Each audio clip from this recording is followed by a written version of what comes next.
9, 10, 11, 12, 19, 14, 15, 16, 17, 18,000 pesos.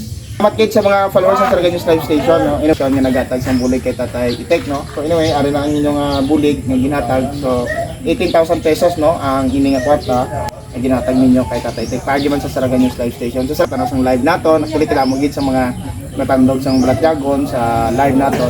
Loloy sa Tatay Itek actually. So, may bugas mo kita nga ginbakal, ang kwarta. So niya kwarta gamiton ni Tatay Itek sa ilay nga pagpangabuhi. Hindi niya pagamiton sa patay.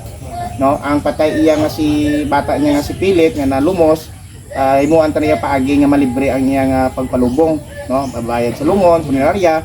Ang ini nga kwarta nga ginahatag ninyo gamiton nila niya sa ila nga pagpangabuhi. Pag halin ni Philip, malubong si Philip, gamiton nila niya sang upod sa iyang duha pa ka bata nga nabilin, no, nga mga tanan man nga mga lunsay man na special child. So kinahanglan gid buligan sa tatay tiga kiyang pa.